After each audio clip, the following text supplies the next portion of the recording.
Temos a nossa premonição. Olha só, estrategista, deixa seu like aqui nessa aula, compartilha aí para os seus amigos, divulga aqui o nosso trabalho, o trabalho do Estratégia, se inscreva nas nossas redes sociais, tudo isso é muito importante para que a gente continue prestando esse serviço, ajudando vocês no caminho da aprovação. Beleza? Então vamos lá, sem mais delongas. A engenharia reversa aqui do nosso querido Revalida. O que domina o Revalida? Transtornos do humor, intoxicações exógenas, dependência química. Nós vamos tratar um pouco aí de todos estes temas durante as nossas revisões aqui de psiquiatria. Hoje nós nos ateremos aos transtornos do humor. Estrategista, o Revalida tem uma característica de gostar muito de questionar o diagnóstico de depressão, e especialmente neste período que é o perinatal. Então, fala sobre blues, fala sobre depressão pós-parto ou perinatal, depressão maior. Então, a gente vai trabalhar bastante estes aspectos. Vamos lá, começando com uma questão. INEP 17. Mulher, 23 anos, comparece a uma consulta com seu médico na unidade 5 semanas após o nascimento do seu primeiro bebê. Ou seja, foi lá na unidade de saúde a mamãe 5 semanas depois do seu primeiro bebezinho. Então essa moça de 23 anos, ela já disse, olha, já tive uma depressão grave, inclusive, no final da adolescência, ou seja, tinha aí 2, 3 anos atrás, ela melhorou aí de uma depressão que durou quase 1 ano. Então aqui uma informação interessante, estrategista. O curso normal de um episódio depressivo maior vai, de fato, aí entre 3 meses, 9, no máximo 12 meses. É sempre episódico, tudo bem? A depressão ela aparece e depois desaparece, mesmo sem tratamento na maior parte dos casos. Então o tratamento serve para quê? Para encurtar essa duração e evitar, evidentemente, né, que o paciente tenha prejuízo na sua vida, inclusive que a tente tirar. Então, vamos lá, pessoal. Ela teve essa depressão aí um tempinho, ficou melhor depois de cerca de 1 ano, e nesse momento, ou seja, 1 mês e 1 semana depois da gestação, ela está se sentindo culpada, vazia, baixa autoestima, tem dificuldades em lidar com o bebê, ou seja, uma mamãe jovem, a gente não sabe muito bem o contexto, né? 23 anos, seu primeiro filho, é muito difícil, uma mudança muito drástica, muitas vezes, para essa jovem. Então, informa que a gestação não foi planejada e não tem apoio da família, a coisa vai se complicando, né? Então, se é desejada ou não é desejada, a gente não entende, mas não foi planejada, não tem apoio da família, é uma mulher jovem, deve estar iniciando a vida dela acadêmica ou no mercado de trabalho agora, tem um filho que exige toda a atenção, enfim, está dificultando, pelo menos nestes aspectos, o funcionamento dela. Ao ser questionada, ela diz que está triste quase todo o tempo nas últimas 3 semanas, ou seja, 2 semanas depois do parto, mais ou menos, ela já começou com essa tristeza que vai preenchendo o dia dela.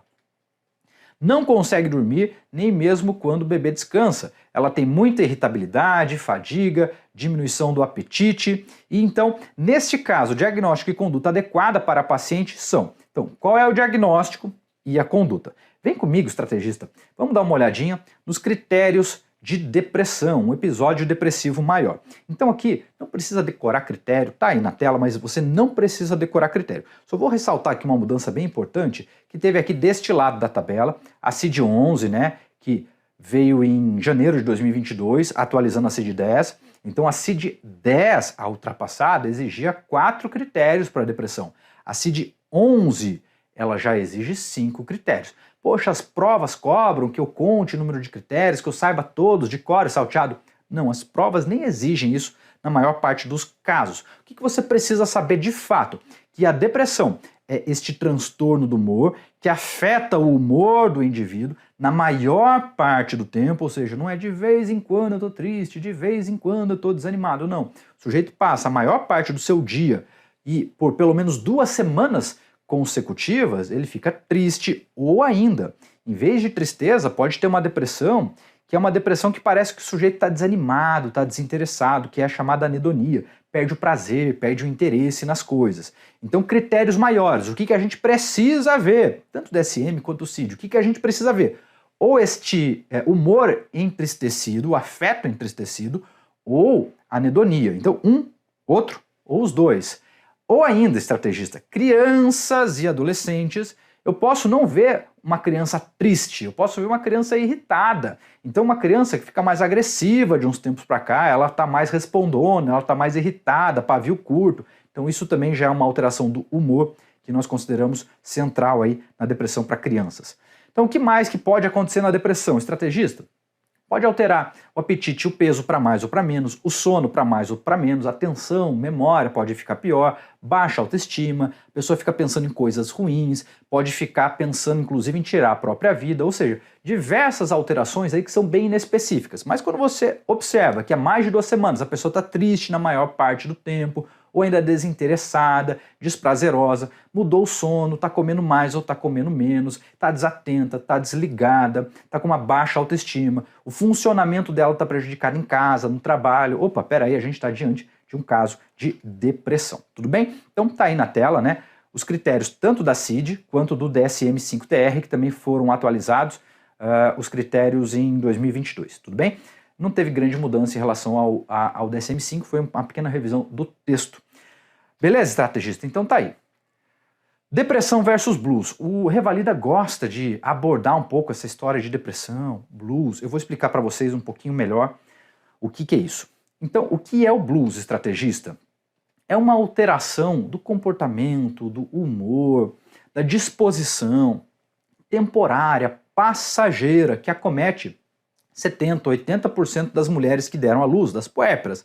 Então o blues a mulher deu à luz, no primeiro, segundo, terceiro dia ela começa a ficar mais ansiosa, ela começa a ficar um pouco irritada, altera um pouco o sono, parece um pouco triste, parece um pouco confusa com tudo isso, é uma adaptação bem difícil. Então é logo depois do parto e afeta a maior parte das mulheres. Então 2, 3, 4, 5 dias depois do parto isso aparece e é autolimitado, desaparece depois de 1, 2 semanas e os sintomas são leves. Então acomete a maior parte das mulheres, sintomas leves, uma alteração do sono, do apetite, a mulher pode ficar um pouco triste, desanimada, mas vai melhorando com o passar dos dias e se recupera completamente. Então é um quadro benigno e autolimitado. Vou tratar o blues? Não, você só vai acompanhar o blues, certo? Porque a maior parte das mulheres sim vai desenvolver o blues, a incidência é bem alta. Então, transtorno depressivo maior, qual é a diferença? Depressão e blues, quando é que eu vejo um, quando eu vejo o outro? Quando a gente está falando já em transtorno depressivo maior, aqui em relação a um transtorno depressivo pós-parto ou periparto, e por que periparto? Porque a gente acredita que metade das mulheres que tenham a depressão ali neste período, esse quadro já começou antes mesmo da luz, ou seja, ela ainda está gestando e a depressão já aparece, a incidência de depressão aumenta aqui nesse período. Então, olha, segundo o DSM-5, a gente vai considerar uma depressão pós-parto ou periparto se ela surgir até 1 mês depois do parto, ok? Essa aí é a visão do DSM-5. O compêndio Kaplan, ele já é um pouco mais abrangente. Ele fala assim, olha, de 3 a 6 meses depois do parto, eu ainda vou chamar de depressão pós-parto. Então, existe essa divergência na literatura. Então, olha, metade acontece já antes do parto, e olha, a incidência é maior, chega até 20% das puérperas. E aqui, uma outra divergência entre o Kaplan e o DSM, que é o seguinte, no Kaplan, você pode observar o seguinte texto: nenhuma evidência conclusiva indica que baby blues leve a um episódio consequente de depressão, subsequente de depressão. Ou seja, o que o Kaplan diz? A maior parte das mulheres tem baby blues. Isso não é um fator de risco, não é o baby blues que vai levar a mulher a um quadro depressivo, tudo bem? E o DSM fala o quê? Estudos prospectivos demonstraram que sintomas de humor e ansiedade durante a gravidez, bem como o baby blues, deixa eu anotar isso, nenhuma evidência, bem como o baby blues, aumentam o risco de um episódio depressivo pós-parto. Então assim, são estudos diferentes, são opiniões divergentes, às vezes a banca vai ter uma ou outra referência, enfim, é um pouco polêmico, mas tá aí, acho que você entendeu. Aqui, depressão pós-parto, quais são os critérios? Os mesmos que nós já vimos, né? 2 semanas ou mais, com alteração do humor e ou anedonia, mais aqueles critérios menores. Agora sim, estamos vendo aí, então, uma mulher de 23 anos, olha só, o que ela tem? Ela se sente culpada, baixa autoestima, dificuldade de lidar com o bebê. O que mais? Não consegue dormir, alteração do sono, ela está irritada, que é uma alteração do humor, ela está fadigada, diminuição do apetite, e tem uma outra questão aqui, que ela se sente triste na maior parte do tempo, tudo bem? Então, nós estamos vendo, deixa eu voltar para cá, estrategista, onde eu estou? Aqui. apetite, se sente culpada, blá blá blá, não tem apoio da família, é triste, maior parte do tempo há 3 semanas. Nós temos aqui um quadro, sim, de depressão pós-parto. A gente pode indicar psicoterapia e prescrever um ISRS, ou seja, então eu vou tratar, tá? Então eu posso ou tratar com a psicoterapia, uma medida não farmacológica no começo, ou já associar a psicoterapia mais um ISRS, fluoxetina, sertralina, por exemplo, a mulher pode continuar amamentando. Melhor resposta, letra D. Mais uma. Mulher, 30 anos, comparece à consulta de rotina na UBS e refere que há 30 dias, olha só, há 30 dias a mulher está desanimada, sem energia, ou seja, alteração de energia, cansaço, fadiga é critério, diminuiu o apetite, diminuiu a concentração, perda do prazer, olha, critério maior, anedonia, ao realizar atividades que considerava antes prazerosas, e também ela fala, olha, uma espécie de uma bola na garganta, né, uma dificuldade de engolir, isso aqui a gente pode chamar de globos, alguns médicos falam globos histéricos, né, um sintoma ansioso, dissociativo, conversivo. Vamos lá, e olha, ela diz que está muito ansiosa, ela trabalha e cumpre suas obrigações com dificuldade, ou seja, tem prejuízo funcional. Dali para frente não tem mais nada de útil, o que a banca quer saber? Hipótese e conduta. Estrategista, nós estamos vendo aqui, olha, mulher desanimada, sem energia, alteração do apetite, piora da concentração, anedonia. Então nós estamos vendo aqui muito provavelmente uma mulher em um quadro depressivo. Poxa, mulher de novo, sim. Mulher tem uma incidência, as mulheres sofrem, né, com uma incidência 2 a 3 vezes maior aqui de depressão do que os homens, ok? Então vamos lá, estrategista. Qual é o diagnóstico? É pânico. Poxa, é pânico, olha ali, ela tá ansiosa, bola na garganta, não sei o quê. Estrategista, olha só. A ansiedade não é um critério para a gente fazer o diagnóstico de depressão, mas 80, 90% dos pacientes com quadro depressivo têm sintomas ansiosos. Então isso é muito comum. Ter um quadro depressivo com um sintoma ansioso. As coisas andam lado a lado. Então, ter sintomas ansiosos não altera o diagnóstico principal, que é depressão. Tudo bem?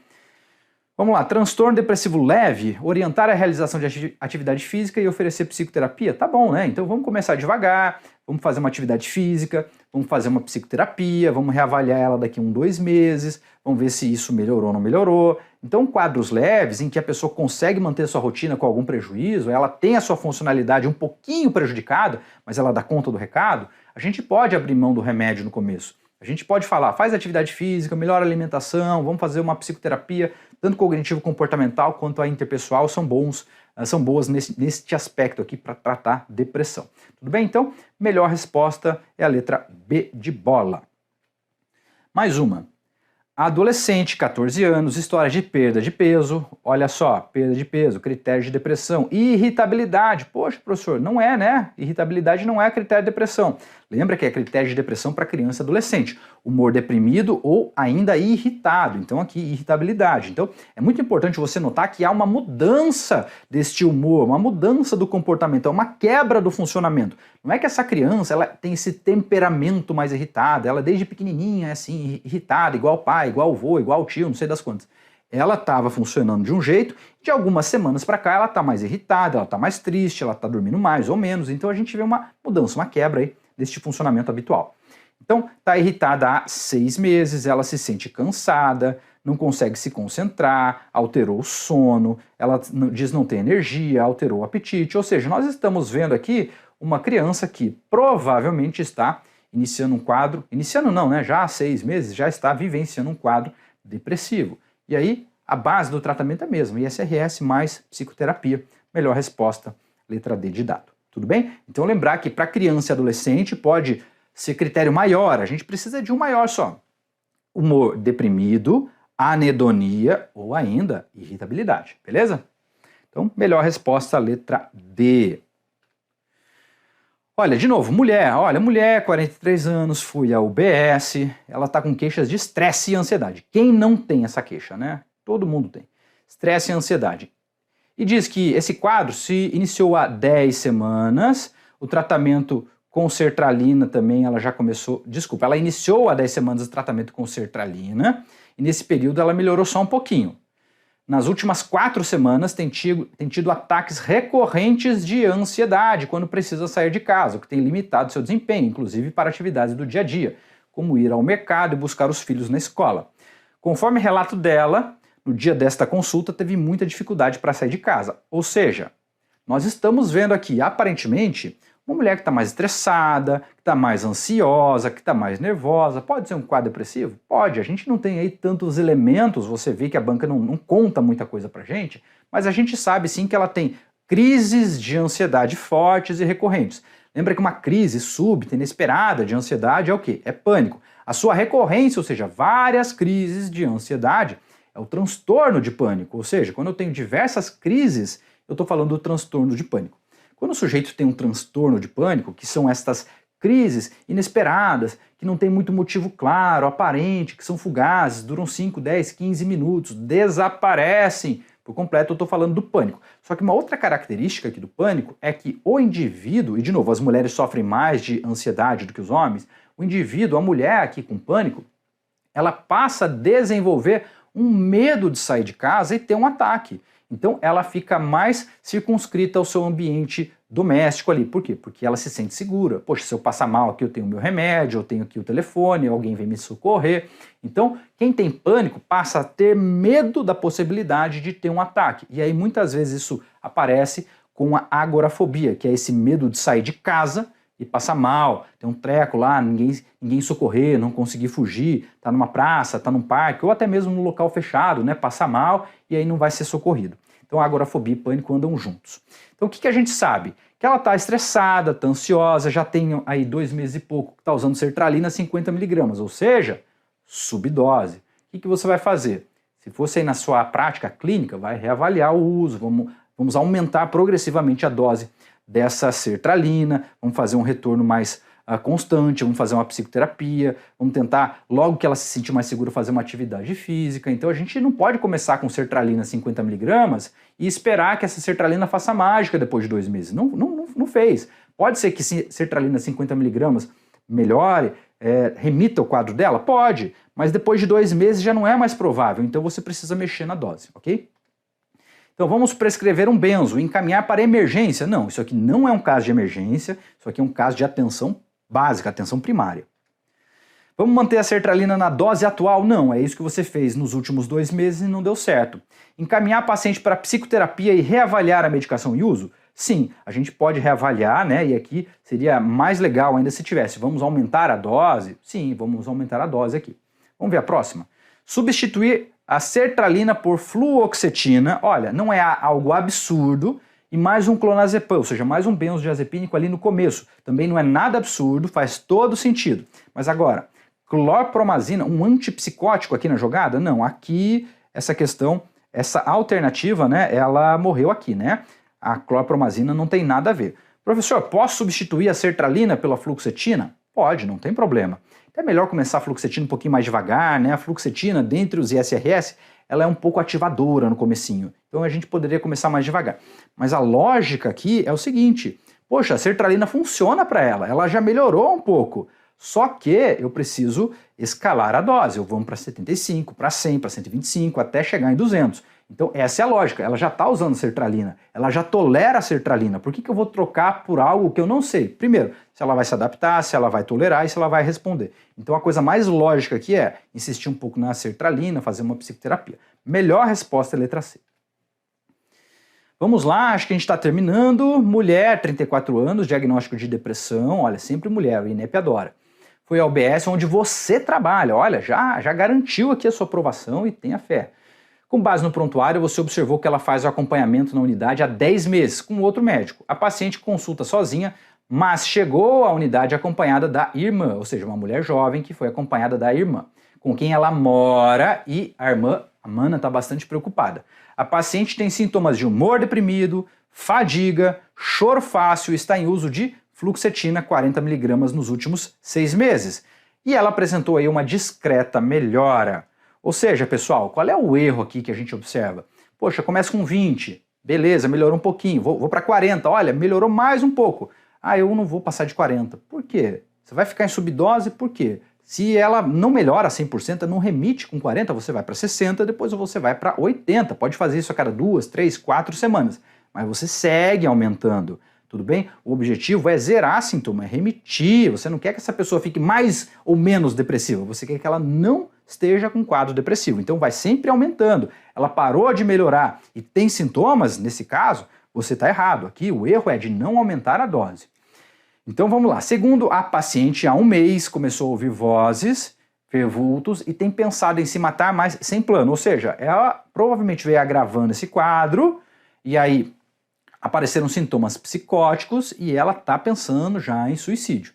Vamos lá, estrategista, vamos ver as alternativas. Continuar o atendimento na UBS e trocar o tratamento? Por quê? De novo, você vai perder tempo. Eu vou parar a fluoxetina, eu vou começar paroxetina. Por quê? Eu não sei se ela vai tolerar, eu não sei se ela vai responder. O que você sabe? Que 40 mg de fluoxetina ajudam. Só que você ainda precisa aumentar para 60, depois para 80, para dizer, olha, estou tratando ela e ela não responde, ela é refratária. Então, o próximo passo, a coisa mais lógica é aumentar o antidepressivo atual.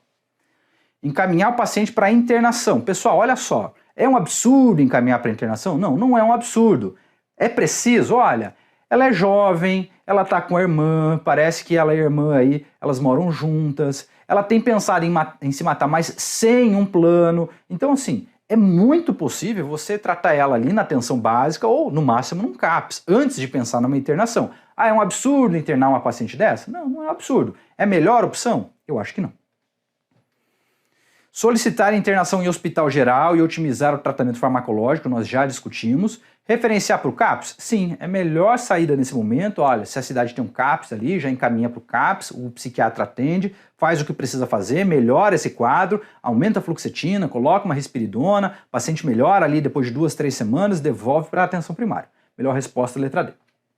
Estrategista, é isso. Espero que você tenha gostado aqui dessa revisão. Nos vemos na próxima. Um grande abraço.